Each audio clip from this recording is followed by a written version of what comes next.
जैसा कि आपने पार्ट 1 में देखा था कि बंटी बाघ सिम्बा को मारने वाला होता है, लेकिन उसका सर पत्थर से टकरा जाता है और वहीं उसकी मृत्यु हो जाती है। और वीरू शेर इस हादसे से अपनी जान बचाने के लिए कुछ प्लान भी बनाता है। तो चलिए अब आगे देखते हैं। बाघ ने वीरू को बुलाया था।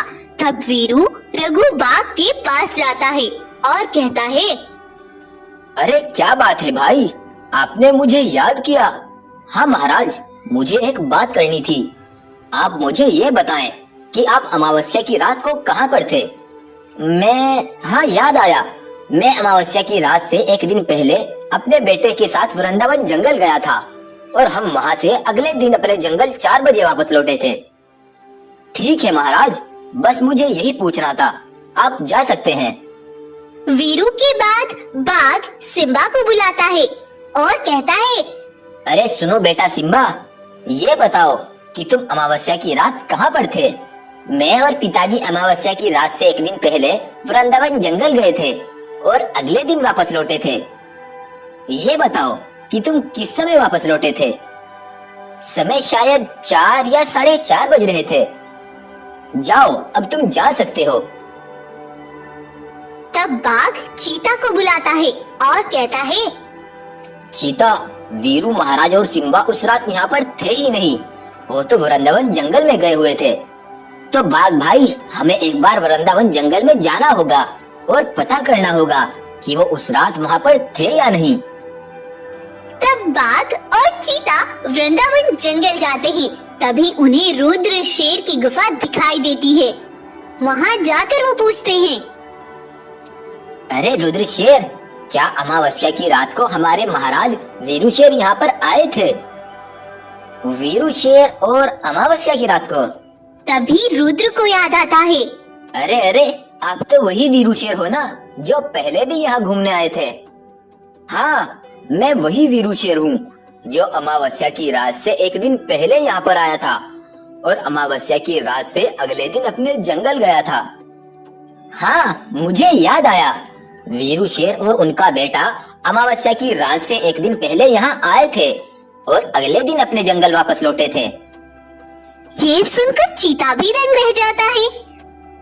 दरअसल जिस रात बाघ के बेटे की मौत हुई थी, उस रात वीरू ने अपने बेटे से कहा था, देखो बेटा सिम्बा, बंटी अपनी मौत का खुद जिम्मेदार था, हमारी इसमें कोई गलती नहीं है। लेकिन अगर जानवरों को यह पता लगा कि बंटी की मौत हमारी गुफा पर आकर हुई है, तो सब हमें ही उसकी मौत का जिम्मेदार समझेंगे। तुम्हें किसी को भी ये शक नहीं होने देना।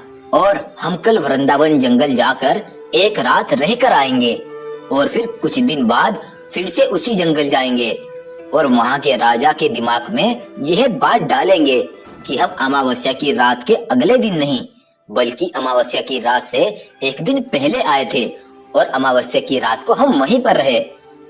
लेकिन पिताजी, हम ये सब क्यों करेंगे?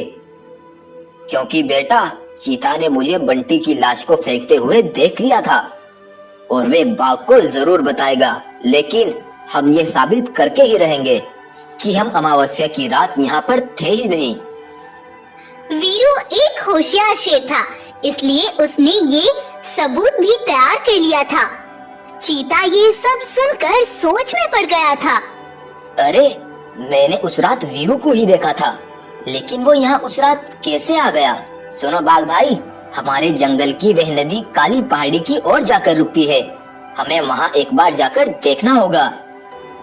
तब बाघ और चीता नदी के किनारे पर पहुँचते हैं, तो वहाँ पर उन्हें लाश खून से लथपथ पड़ी दिखाई देती है। उसे देख चीता कहता है, देखा बाघ भाई, मैंने बोला था ना कि वीरू ने लाश को इसी नदी में फेंका था। वह वीरू तुम्हारे बेटे की मौत का जिम्मेदार है, उसे सजा मिलनी चाहिए।